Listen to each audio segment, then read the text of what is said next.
Sir ఏమని అన్నాడు అప్పుడే ఇంటికి పోయి మా సార్ గాడు కొట్టిండు సార్ కూడా కాదు, అప్పుడే చుట్టాలను వాళ్ళని నీళ్ళు వేసుకొచ్చి అందరి ముందర సార్ని ఇచ్చేయాలి. రియల్గా చెప్తున్నా, ఎన్ని ఇన్సిడెంట్లు చూస్తున్నాం. టీచర్లను పోయి పేరెంట్స్ వీళ్ళు పోయి కొట్టేస్తున్నారు. ఏం దరిద్రం రా నాయన ఇది. రియల్గా చెప్తున్నాం, మీ సారు నిన్ను కొట్టినా కూడా, రియల్గా నువ్వేమైనా తప్పు పని చేసి నువ్వు కొట్టినా కూడా నువ్వు ఆ విషయం మీ ఇంట్లో చెప్పకుండా నీ ఫ్రెండ్ గారు ఎవడో మీ ఇంట్లో చెప్పి అరే మేము నీ సార్ ఇష్టం వచ్చినట్టు కొట్టినట్టే, అప్పుడు మీ అమ్మ నాన్న అరే నిన్నెట్లా కొడతాడు రా పా సార్ని అడుగుదామంటే అప్పుడు చెప్పాలి మీ అమ్మ నాన్నకు, అమ్మ నాన్న మీరు ఎట్లా కొడతలేరు, దారి తప్పుతున్న నా జీవితాన్ని దారిలో పెట్టడానికే కొట్టిడు మా గురువు, ఏం కాదు నేనే బాగుపడతాను చెప్పండి మిత్రమా, నేనే బాగుపడతాను చెప్పండి. తరగతి గదిలో తలరాతలు మార్చేటి గురువులారా, ఈ ఏజ్ లో ఉన్న పిల్లల్ని తిడితే కొడితే వాళ్ళు పక్కకు పోయి తిట్టుకుంటారని వాళ్ళకి తెలియదు అబ్బాస్, 100% తెలుసు. నువ్వు ఎన్ని బూతులు మాట్లాడతావు కూడా వాళ్ళకి తెలుసు. అరే నువ్వు ఎన్నిసార్లు తిట్టుకుంటావు బూతులు మాట్లాడతావు అని తెలిసి కూడా నిన్ను ఖండించనికే, నిన్ను చిన్నగా శిక్షించడానికి వాళ్ళు ప్రయత్నం చేస్తున్నారు అంటే అరే ఏదో ఒక మాటకు దారిలో పడతారు కదా పిల్లలు అని చెప్పి. రాజు పేద భేదం చూపని ఉపాధ్యాయులారా, మరి మీకోసం వాళ్ళ ఇంట్లో ఎన్ని కష్టాలున్నా ఎన్ని ప్రాబ్లమ్స్ ఉన్నా అన్ని గేటు బయట మర్చిపోయి క్లాస్ రూమ్లోకి వచ్చి చాక్ పీస్ పట్టుకొని నవ్వుతో పాఠాలు చెప్తున్నటువంటి మీ గురువులది నిజమైన ప్రేమ కాదబ్బా. ఋషి ఉంటే మీరు ఋషులవుతారని నమ్మకం నూరిపోస్తారు.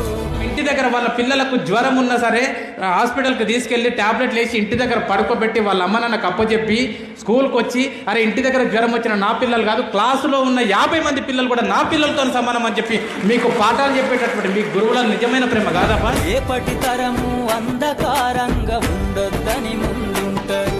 ఇంటికి పోయిన తర్వాత కూడా నువ్వు చిత్తు రాసిన, నువ్వు టైం పాస్కి రాసిన ఎగ్జామ్ పేపర్లన్నీ ముందలేసుకొని అరే రమేష్ గారు చూడు ఎట్లా రాసిండు, అరే శ్రీలత చూడు ఎట్లా రాసింది, అరే వీడు చూడు ఎట్లా రాసిండు, అరే వాళ్ళ పెళ్ళాం పిల్లల మధ్యలో కూర్చొని కూడా పేపర్లు దిద్దుకుంటా ఇంట్లో కూడా నీ గురించి ఆలోచన చేసే దేవుడు బాస్ గురువు, దేవుడు గురువు. చాలా మంది పిల్లలు అనుకుంటారు నాకు మస్తు టాలెంట్ ఉంది, ఇంకా సార్ గారు చెప్పేది ఏంటి, నీకు ఎంత టాలెంట్ ఉన్నా ఏమన్నా నువ్వు పైకెళ్ళి ఊడి పడలే. నీవు స్కూల్కు ప్రైమరీ స్కూల్ నుంచి పోయినప్పటి నుంచి ఇప్పటి వరకు నీ బుర్రలో ఏమన్నా ఉందంటే అదంతా నీ గురువులు పెట్టిన భిక్ష తప్ప నీకు ఏడికెళ్ళి రాలే. నువ్వు సొంతంగా నేర్చుకున్నావా, ఏబిసిడి సొంతంగా నేర్చుకున్నావా, 1 2లు సొంతంగా నేర్చుకున్నావా, పదాలు ఎట్లా వాళ్ళకన్నా సొంతంగా నేర్చుకున్నావా, వాక్యాలు ఎట్లా వాళ్ళకన్నా సొంతంగా నేర్చుకున్నావా, పుస్తకం ఎట్లా చూడాలన్నా సొంతంగా నేర్చుకున్నావా, పెన్ను ఎట్లా పట్టుకోవాలో సొంతంగా ఏమి సొంతంగా నేర్చుకోలేవు బాస్, అన్ని వాళ్ళు పెట్టిన భిక్ష. రాష్ట్రాన్నేలే సీఎం అయినా, దేశాన్నేలే పిఎం అయినా, రాష్ట్రాన్నేలే సీఎం అయినా, దేశాన్నేలే పిఎం అయినా, మీ నుండి విద్య నేర్చినోళ్ళయా ఒకనాటి మీ శిష్యులేనయా. తరగతి గదిలో తలరాతలు మార్చేటి గురువులారా,